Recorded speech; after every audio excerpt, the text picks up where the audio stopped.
resguardados además por los espíritus de las niñas,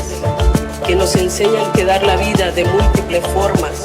por la defensa de los ríos es dar la vida para el bien de la humanidad y de este planeta.